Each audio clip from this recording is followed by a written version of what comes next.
So I have this friend, let's call him Jay for the sake of this video. Now Jay is a bit of a degenerate, specifically he's a gambling degenerate.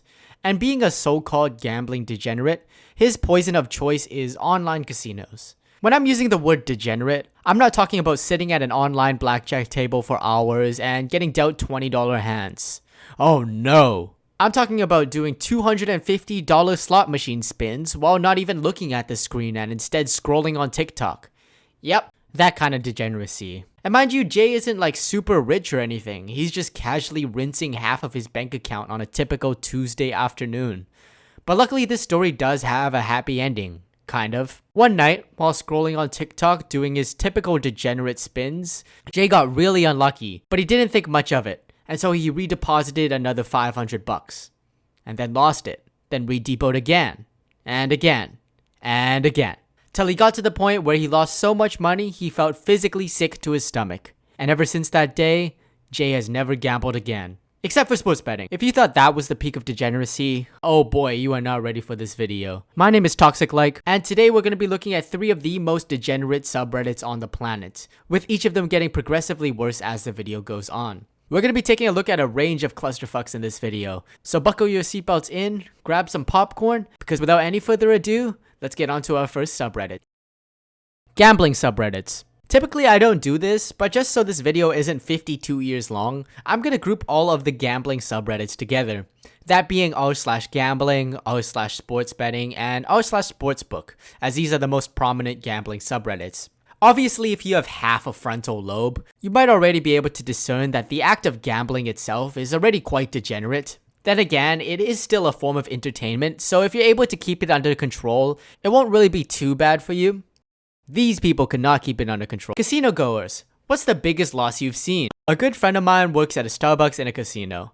Every day, someone is buying people's coffees for the cash in their hands so they don't have to take cash advance on said credit card. The worst loss I ever saw was at Mohegan Sun in Connecticut. They used to have a place where you could get a mortgage on your house right there in the casino. I just want to add real quick, now having a place where you can take a mortgage out of your house right next to the casino is probably one of the most evil, yet smart things a casino can do. It obviously is a degenerate thing to do nonetheless, to take a mortgage out of your own home to gamble. A friend's dad thought he had figured out which slot machines were about to pay. He took a $75,000 mortgage on a $400,000 home and went straight to the slots. Less than 2 hours later, it was gone and he was devastated. He went to the lawyer the next day and signed the house, cars, property over to his ex-wife. Once all that had been cleared, he took his own life because he got too deep. I don't want to talk shit about the guy because he's not here with us anymore.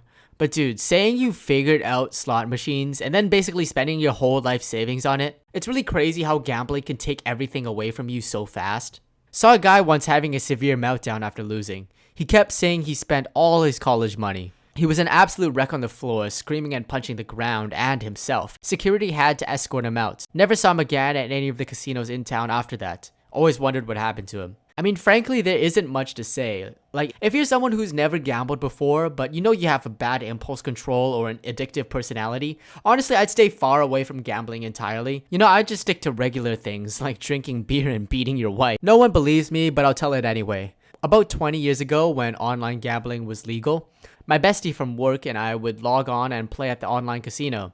I'd play a couple $100 at a time. If I lost, I stopped. She would play $5,000 at a time. I called her a gift and a curse. She was good at blackjack but couldn't stop. One night she stayed at work and played. I went to a movie. She started off with $2,000 and in that time she got it up to $140,000. That's US dollars, by the way. She texted me and said to come pull her off the computer and log her out. When I got there, she wouldn't budge. She thought if she could get to 140k, she could get to 200k. This is obviously the gambler's curse. I told her to stop, you could pay off your house. But she couldn't and wouldn't stop. In 30 minutes, she lost it all, down to $0. Then added more funds and lost that. It wouldn't be the last time. If I made 138k from 2k and lost it all, I would have never recovered. The sad thing is, she lost her job, husband, friends, and family. She started asking me for money, then asking my friends whom she didn't even know for money. We aren't friends anymore. Overall, all these gambling subreddits, they have a shit ton of degenerate stories between them. With that being said, like I mentioned earlier, most people are able to keep gambling to a moderation, and therefore most of these posts aren't super crazy. For instance, on r/sports betting, it's mainly football dads showing off how they turned $25 into $3,000 from a crazy ass parlay they made while half drunk. And because these degenerate stories appear once in a while on these gambling subreddits, but not too frequently, I'm going to rate all these gambling subreddits a 7 out of 10 on the degeneracy scale. r/incest isn't wrong. Yeah, I had to do a double take when I realized this subreddit was a real thing. The fact that there's 39,000 people in this subreddit is already quite concerning. r/incest isn't wrong is exactly what the name suggests. It's just a ton of very smart people defending, well, you know what. Incest and COVID.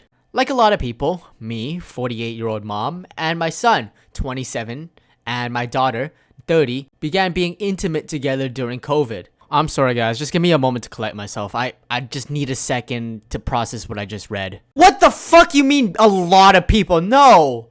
You're making it seem like you just make out with your son and daughter on a typical basis. I'm honestly speechless. I don't even know. Let's just continue. I'm just curious if anyone here began during COVID and what about lockdown led to your decision. For me, my older sister had always been involved in this lifestyle for a while in her 20s. She dated our dad for 3 years and even before lockdown had a FWBA arrangement with her son. This made the whole a little less taboo, and when my daughter first suggested the idea, it more boiled down to we're all mature adults and we have needs. Since lockdown ended, things have calmed down a lot, but we still do things every so often. Yeah, I think I know what we can attest the level of grammar and spelling up to here. Yo, their fucking family tree is just a straight up circle, bro. Now, I'm not saying I'm the most coherent individual on the planet, but can we please use some fucking commas and capitalization? It really looks like a 7th grader wrote this, not a 48-year-old mom with 2 kids. What also scares me is how normal she just acts like all this is. Like,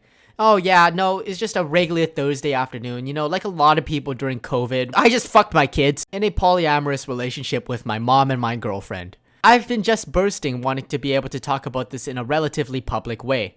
My mom, 48 female, and so 24 female, have been in a sexual and romantic relationship for 2 years now.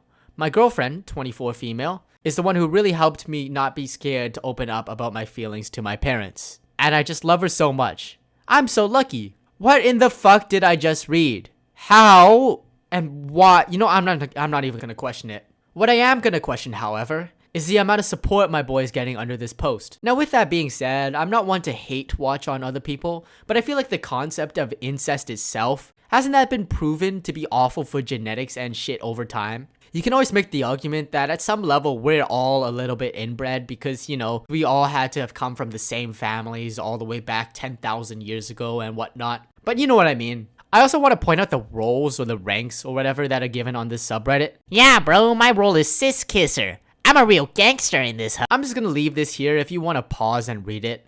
Out of all the hours I've spent on Reddit, this is probably the most I've been rage baited by a post. Why in the fuck would you make incestphobe even a word? Like, any sane human being would want that shit far away from society. Like, what's next, bro? Pedophobia? Someone's gonna come up to you and be like, oh, you don't like pedophiles? You're pedophobic. Yeah, no shit. I don't like pedos because I'm gonna get fucking molested by them. This is quite possibly the most degenerate subreddit I've ever seen in my life.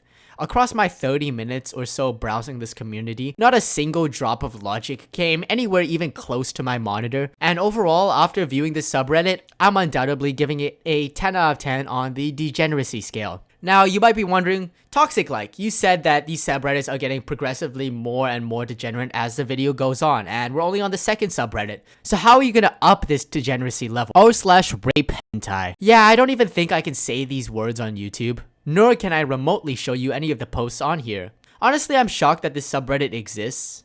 I mean, I could describe a couple posts, but on the other hand, I do want to go to heaven one day. I guess the only redeeming factor is the subreddit claims they don't condone actual rape, but the fact that there's an average of 600,000 people searching up this subreddit on a weekly basis is already something quite disturbing. Like, you can only assume the majority of them are going over there to get their fix of arousal for the day. And I'm not one to yuck your yum. Hell, I like gay furry futa midget porn. But if your fetish revolves around a literal heinous crime, that's where the line is drawn. Because the subreddit is so degenerate, I can't even physically show any of it on YouTube. I'm giving this subreddit an 11 out of 10 on the degeneracy scale. And I also want to add, I strongly wouldn't recommend that you even look up this subreddit. Honorable mention. I also want to mention r/Wall Street bets when it comes to these degenerate subreddits. This was a reoccurring subreddit that kept on popping up when I was researching for this video. The only reason I didn't put this subreddit in my video is because my knowledge on stocks and trading as a whole is about as good as EDP is with losing weight. But if you're someone who's into stocks and all that stuff, I highly recommend checking out r/Wall Street bets. Overall, Reddit is still a place I'm fairly new to, so if you've got any subreddits you want me to check out and take a look at in the future, no matter the topic, let me know down in the comments below. If you've been on my channel for a minute, you've seen that I've been making videos more frequently as of recently. So if you want to see my content again, make sure you subscribe and turn the notification bell on. I know it does sound cliche as shit to say, but YouTube has a habit of never showing a channel again unless you've turned the notification on. What I'm trying to say is, if you fuck with my content and want to see more of it in the future, hit that red button and that notification bell, as it really would mean a lot for me and my channel. And remember, a toxic like video a day keeps all the bitches away.